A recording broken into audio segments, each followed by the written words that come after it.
Okay, let's talk about transport in general, and I'll go on to talk about armoured personnel carriers in particular in a moment. But first, let's look at an ordinary transport formation. And what we've got here is a battalion of lorried infantry, British infantry, in these are 1500 weight trucks. These move as the vehicle, as wheeled vehicles, I think 10 centimetres, 10 inches, depending on your scale, and the infantry are carried within them until they choose to disembark.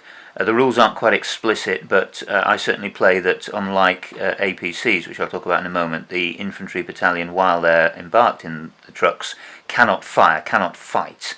The vehicles weren't designed to be fought from, and there's no tactical doctrine for so doing. So they move around like lorries, like any other wheeled vehicle. These are in deployed formation. They can also move in transit column if they wish and take advantage of road movement. And at some point within the battle, they'll presumably want to disembark the troops.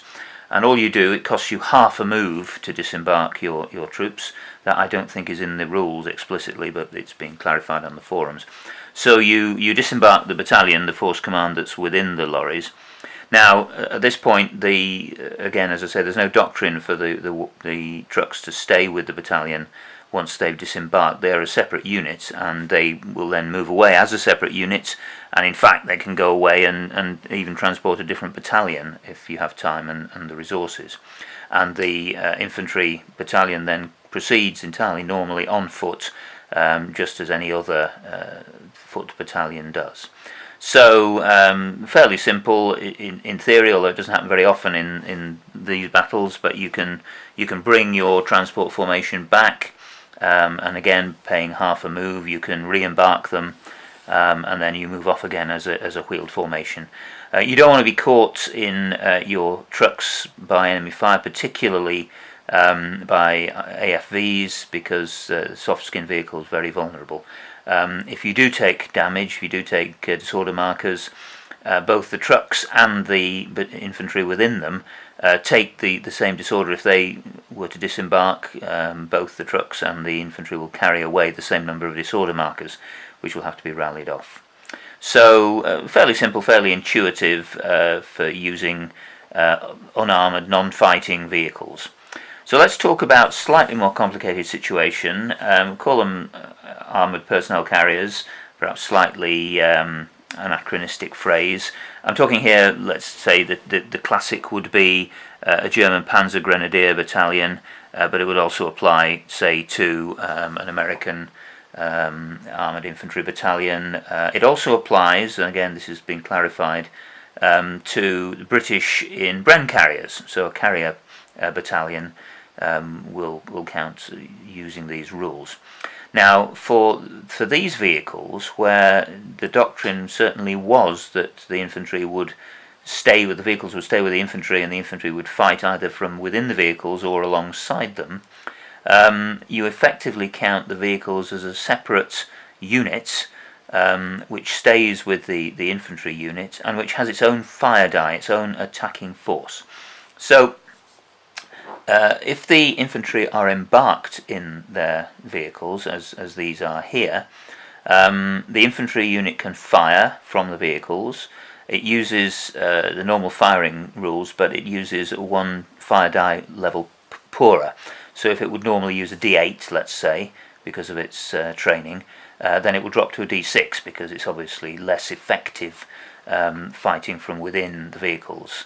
Now, at the same time, the vehicles themselves as a unit will also get their own fire die. Typically, as in this case, there would be a medium machine gun, but in some cases you may have small artillery weapons on the personnel carriers or whatever. So the vehicle battalion also gets a fire die, and that makes them fairly dangerous. If you're attacking an enemy battalion, you get two shots at it, two chances to get critical hits and so on. So your one option is to stay within the vehicles and fight from within them. That means you have reduced fire effect, as I've just said, but you do also benefit from the armour that the vehicles carry, so the infantry are protected by that armour. The alternative, though, is to disembark. So the infantry battalion can disembark from the vehicles, just as in the previous example.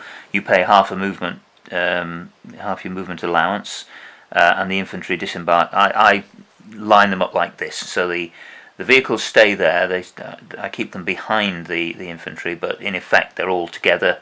They would be mixed up and fighting as integrated units, and so I adjudicate all firing from the front centre company and the firing direction as normal. And in this situation, the infantry fire at full effect, so they fight with full effect, and the vehicles provide an extra supplemental fire die depending on the armament of the vehicle. You may ask what happens if there are attached companies to the battalion, and the answer is that they contribute, but only to one of the attacks, and typically the infantry attack. Although the rules do say that in theory you might add the attached company's effects to the vehicles, but I must say I never do that. It seems just slightly wrong. So the way I play it is while the infantry are in the vehicle, I leave the companies in the same way as I normally do with attached companies, like that. Although in fact they are, like the rest of the battalion, riding in vehicles, so it moves at the vehicle speed.